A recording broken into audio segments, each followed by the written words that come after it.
get the day underway, it's my pleasure to call on our leadership team here from QUT, and I invite Professor Carol Dickenson to welcome you.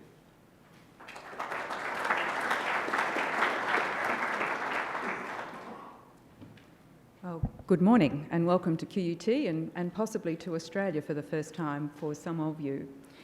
In keeping with the spirit of reconciliation, I acknowledge the traditional owners of the land on which QUT is now standing, and I wish to acknowledge the very important role that they play and continue to play in the life and the community of this land, which is one of education, and they do play an important role here.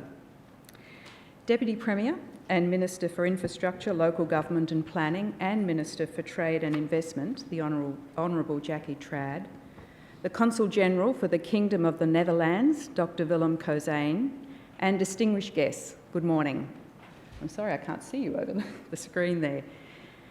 My name is Carol Dickenson. I'm the Senior Deputy Vice-Chancellor here at QUT, and on behalf of our Vice-Chancellor, Professor Peter Coldrake, who's unable to be with us this morning, I welcome you to QUT and to this very timely hypothetical entitled The 2036 Brisbane River Flood. QUT, along with the event partners, the Queensland Urban Utilities, Water Technology and Mindhive, is delighted to welcome presenters and delegates who will bring academic, policy making and practitioner viewpoints on this most challenging topic.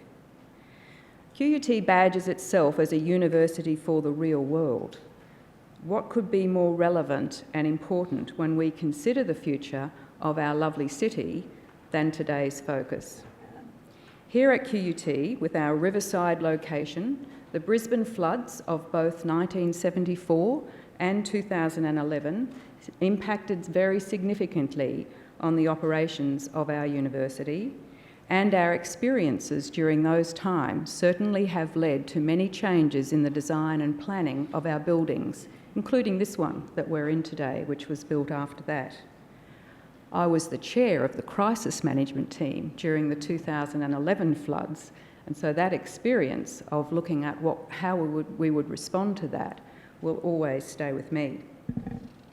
And as a university for the real world, we strive to bring theory and practice together and to facilitate collaboration across all interested parties, in this case, business, industry, government, water professionals, working in multidisciplinary teams to confront this very important issue and a real-world issue. Today's hypothetical comes from that collaboration of all of those different parties and brings together experts from our Centre for Disaster and Emergency Management, Brisbane academics, not just from QUT, and professionals from a variety of fields and international colleagues from the Netherlands through the support of the Dutch government. The participant list, if you have a look at it, is very diverse, and it does reflect all of those different views, which should be considering such a topic as this. During the day, please also take the opportunity, if it stops raining, to have a look at our Gardens Point campus. We are here in the Science and Engineering Precinct, and its wonderful interactive teaching spaces spread throughout the building also contrast with the colonial splendour right behind us of Old Government House. And I understand that while you are networking, you will be able to see dynamic displays of past and future floods at the Cube, the building right behind us here, which is also houses our awe-inspiring interactive screen in the Science and Engineering Centre, which is also the headquarters of our Institute for Future Environments. So it's a very fitting place for you all to be thinking about these topics today. So again, welcome to QUT. Please accept my very best wishes for a successful hypothetical, and I hope that many good things come out of this, as I'm sure it will, both from the networking and the consideration of this important topic. Thank you.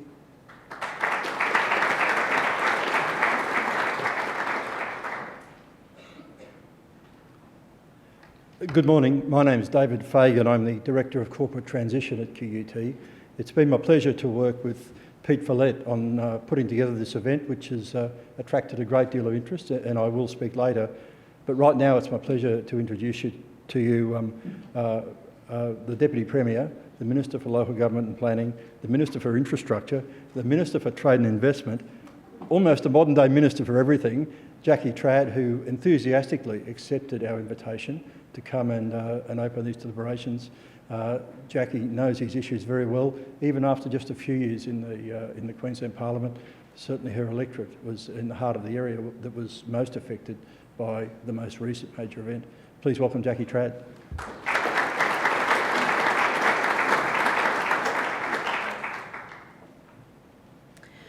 Thank you very much, David, and I'm glad you mentioned my electorate of South Brisbane, because perhaps that's one of the most pertinent and important features that I can bring to this discussion here today, not only as the member for South Brisbane, but as a long-time resident of South Brisbane, because it has been subject to many flooding events in the past. Can I join with Professor Carol Dickenson in acknowledging the traditional owners of the land on which we meet, and to pay my respects to their elders past and present. To David Fagan, the Director of Corporate Transition, to Catherine Chatburn, Principal at Urban Inquiry and QUT PhD student, to Dr Mark Gibbs, Director Knowledge to Innovation, Institute of Future Environments at QUT, to the Consul General of the Kingdom of the Netherlands, Dr Willem Konzijn, to Michael Raymond, Operations Engineer at SEQ Water, Professor Axel Bruns, Professor of Creative Industries at the Faculty of QUT, to Don Bletchley, Senior Executive Department of Transport and Main Roads, to Dr Jim Smart, Senior Lecturer, Australian Rivers Institute at Griffith University, and Phil Cowling, Director, Cromwell Projects and Technical Services. Can I also acknowledge, I think he's here, the Acting CEO of the Queensland Reconstruction Authority, Brendan Moon, who's also here. I think I saw him outside. Yep, oh, there you are, Brendan. It's indeed good to be here with you today, albeit for a short time, as you use the 5th anniversary of the 2011 Brisbane floods to hypothesise on what impact a future flooding event would have on a future Brisbane. Of course, hypothesising can be, in itself, a dangerous endeavour, particularly for politicians. However, it can also lead to insightful contributions and creative thinking, if not accurate predictions. So today is about grappling with the things we do not know, the future, based on what we do know, past flooding events, the impact on our great city, and the one irrefutable fact that we have built our city around an ancient majestic river sprawled across a broad floodplain. Like many of you, I have very vivid memories of the 2011 floods. The scale and scope of the devastation is captured large in the display, the cube display outside, and I encourage all of you to have a look if you haven't. I'm old enough to also have a sketchy memory of the 1974 floods, sitting in the cab of my father's ute, wedged between my grandfather and my sister, and coming upon the lake that had taken over the Gabba Five Ways. And what we know in the almost 4 decades that have followed 1974 is that flooding events differ in the impact, and the impacts differ according to hydrology, nature's impact, and hydraulics, human impact. So today is about imagining a more flood-resilient future where communities are safer, infrastructure is more secure, the economy recovers faster, and our environment cops less of a hit during and after a disaster. Today is also a wonderful opportunity to share with you what we have underway and what is to come. So thank you for taking the time and the effort to do that very important thing called thinking about how we can confront the challenges of living on a floodplain. One of the enduring memories, I think, for all of us during the 2011 floods was the devastating impact that people, our fellow neighbours, our friends, our families suffered during the floods. They suffered the impact of the floods on their homes and their possessions. Almost 2,000 people were directly affected by the floods in Brisbane. And in the aftermath of those floods, one of the people whose homes was affected was well-known architect Michael Rayner. And Michael, soon after the floods, started to challenge our thinking about the traditional Queenslander design. Our timber homes on stilts, iconic as they are with their verandas built for breezes and shade, were suited to a different era and echoed a different time. By July 2011, Michael had posed that what we needed now was an 11-metre tall home that was 3 levels in design, where the ground floor could be hosed out simply after a flood. Michael's home, as I said, is in West End in my electorate, and it was one of the homes that was subject to damage during the floods. So his new Queenslander design includes an insulated steel roof, external walls of fibre cement sheeting, ground floor of concrete blocks or concrete sheets with an upper level for dry storage, and a corner deck from the middle level. This new thinking, the flooding event, not only challenged Michael but challenged a lot of people around some new thinking. And it created, I think, an opportunity for people to come together. The flood of ideas occurred, and it's a website that is diverse and creative, collecting ideas from the community on how we can better plan for and respond to future floods. On this website, anyone can submit an idea, however inventive, unusual, grandiose, humble, or idiosyncratic to a particular area. From people with knowledge and experience of the past floods to those with Indigenous knowledge of the traditional use of the land.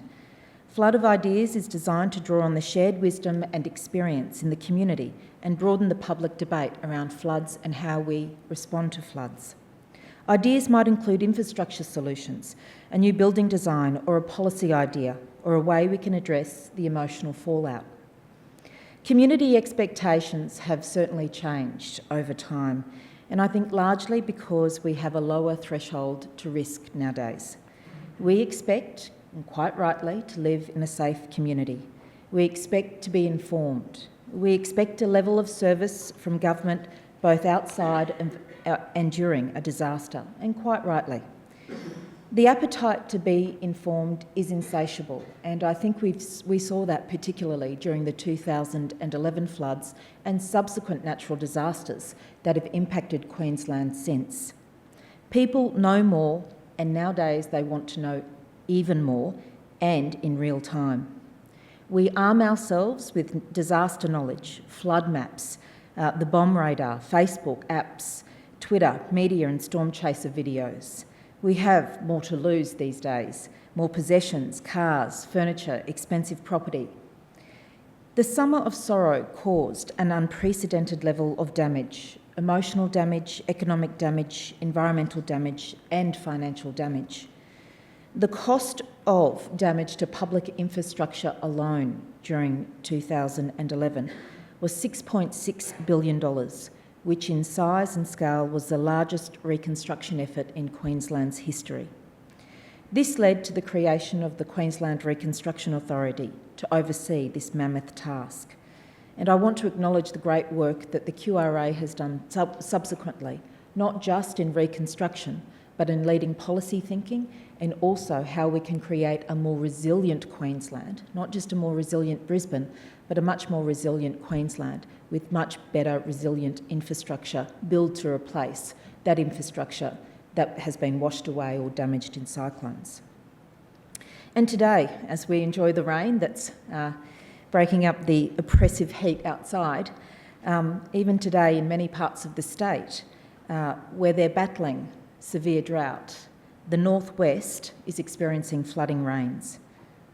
This is life in Queensland, and this will be life in Brisbane in the future. So in 2036, what can we do to make sure that in 20 years' time, we are a much more resilient community?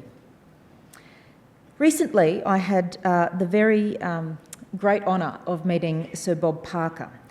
He was the mayor who was in charge of Christchurch after Christchurch had suffered their significant earthquake, only, I think, a month after we had experienced our floods here in Queensland. And I asked Sir Bob if there was one takeaway, one thing that he had learned from his experience and all of the work that he put into starting the reconstruction effort in Christchurch, what would that be? And he said to me he said, just do not compromise on building standards. I cannot articulate how important it is that when you compromise on building standards, the impact to the economy, because people can't get to work as quickly as possible, and the impact to people because of the impact on property is incredibly significant. And for him, those homes that had been built back better according to building standards people were happier and people could get to work because their homes weren't as devastated. So the takeaway from me from that interaction was just do not compromise on building standards. And of course, the Queensland Government is continuing to implement all of the recommendations from the Queensland Flood Commission of Inquiry. One of those recommendations was to complete the Brisbane River Catchment Flood Study, which will be completed by the end of this year. Of course, it's a significant piece of work done in cooperation with a number of local councils within the Brisbane River catchment area. And that is one way, I think, where we can arm the community with different models of flooding and impact of that flooding into the future. So again, for a very information-hungry community, we have more that we can put out there after this study is completed. But one of the, I think, messages I want to leave with you, and I don't think I need to labour it because quite honestly, because of your participation here today, and can I commend QUT for facilitating this hypothetical, is that creating a more resilient community, disaster-resilient community here in Brisbane is a shared responsibility, now and in the future. It's not just about getting the regulatory architecture right. It's not just about getting the mapping right. Of course, that is incredibly important. It's also about creating a level of resilience within our community and also a level of preparedness within our community. It's about good design and good planning, as we heard in the Michael Rayner experience. It's about prioritising and factoring in the environment in a way that we haven't done before in terms of ensuring that it can recover quickly after a natural disaster. So I commend you for taking the time today to think about our future. I know that it will have an influence on me as one of the policy thinkers in government and the decision makers in government, and it's vital to us collectively and to future generations that our vision is built on a bedrock of the best ideas and solutions, and it starts with hypothesising in this room here today. So thank you very much for taking the time, and I look forward to listening to the outcomes. Thank you.